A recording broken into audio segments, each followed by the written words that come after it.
परमपिता परमेश्वर कितना चतुर है।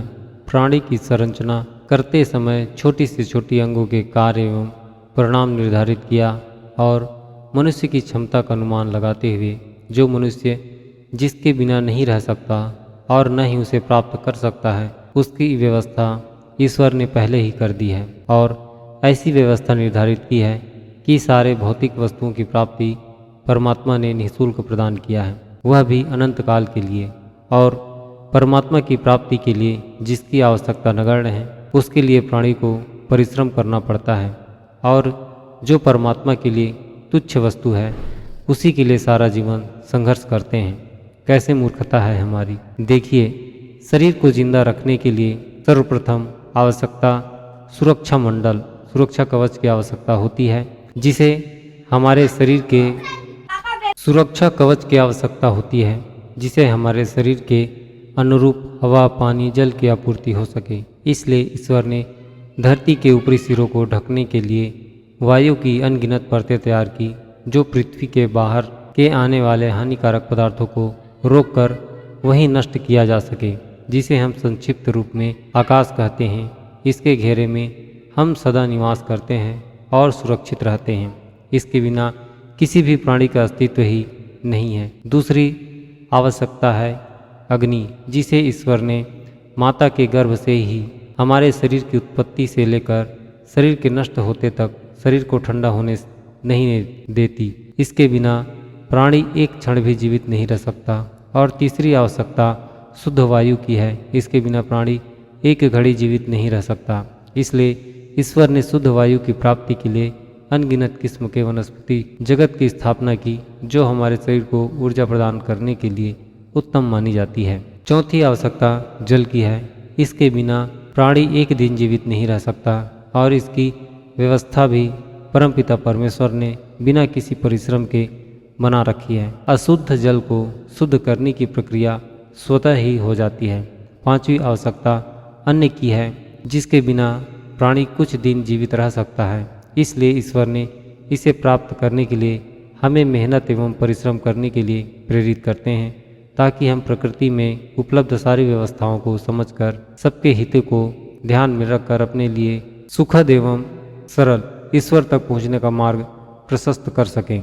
हम ईश्वर की इस उद्देश्य को भूलकर सांसारिक भोग के साधन, जिसकी हमें कोई आवश्यकता ही नहीं है, इन सब सुविधाओं को सहने के लिए हमारे शरीर में प्रतिरोधक क्षमता हमारे शरीर में विद्यमान रहती है, जिसे विकसित करने के लिए थोड़ा सा कष्ट सहना पड़ता है और हम जरा सा भी परिश्रम नहीं करना चाहते और इसके पीछे हम अपना सारा जीवन बर्बाद कर लेते हैं और ईश्वर के द्वारा दी हुई सुरक्षा एवं जीवन ऊर्जा को यूं ही नष्ट करते हुए भौतिक संसाधनों को एकत्र करते रहते हैं। और जैसे जैसे हमारी उम्र ढलती जाती है, हमारा शरीर दुर्बल होता है, तब यह सारी वस्तुएं भौतिक जगत में ही छूट जाती हैं और जिसे हमें अपने साथ ले जाना है, उसके लिए हम रत्ती भर भी प्रयास नहीं करते। और दुनिया वाले भजन करते हैं, क्या लेकर आए थे, क्या लेकर जाना है, यहाँ रहना नहीं, देश बेगाना है। शरीर हमारा एक पावर हाउस के समान है और इसमें दिव्य ऊर्जा, परमात्मा का अंश, दिव्य ज्योति स्वरूप आत्मा निवास करती है। हमारा पंच महाभूत शरीर उन्हीं को पोषित करते हैं और जैसे जैसे हमारा शरीर एवं आत्मा पोषित होता है, तब उन्हें सांसारिक जीवन के सभी ज्ञान एवं अनुभव को प्राप्त करने की आवश्यकता होती है और संसार के सभी प्राणियों का सहयोग करते हुए मिलजुल कर रहने की आवश्यकता होती है।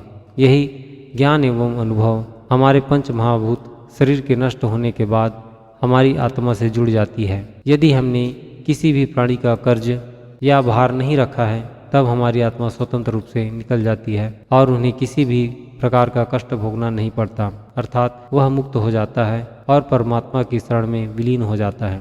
और यदि हमने किसी भी प्राणी का जाने अनजाने में दुख दिया है, कष्ट पहुंचाया है, तब उसके कष्ट एवं दुख के अनुपात में हमें उसका भार एवं कर्ज उतारने की आवश्यकता होती है और इसी कारण आत्मा का पुनर्जन्म की कल्पना की जाती है।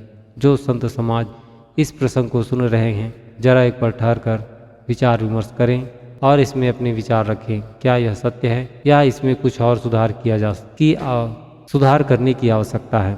यह प्रसंग आपके बेहतर भविष्य के लिए एक मार्गदर्शक के रूप में सहायक सिद्ध होगी। आप इन्हें अपने ज्ञान एवं अनुभव के आधार पर स्वयं सकारात्मक विश्लेषण करें।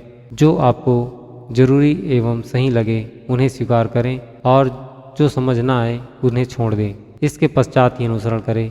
आप पाएंगे जो बदलाव आपके साथ होगा वह बेहद आश्चर्यजनक होगा। लाभ होने पर इस बहुमूल्य ज्ञान को अपने तक सीमित ना रखें। लाइक करें, शेयर करें और अपने संशय का समाधान प्राप्त करने के लिए हमें कमेंट करके बताएं। और ऐसे ही प्रेरणादायक प्रसंग को सुनने के लिए इस चैनल को अवश्य ही सब्सक्राइब करें। आज के लिए बस इतना ही। आशा करता हूँ एक महत्वपूर्ण ज्ञानवर्धक प्रसंग के साथ अति शीघ्र पुनः मुलाकात होगी। हमारे द्वारा कही गई संपूर्ण प्रसंग को ध्यानपूर्वक सुनने के लिए आप सभी का एक बार फिर से बहुत बहुत धन्यवाद। सच्चिदानंद सोहम सतनाम साहिब परमपिता परमेश्वर आपके एवं पूरे परिवार को सुख शांति प्रदान करें।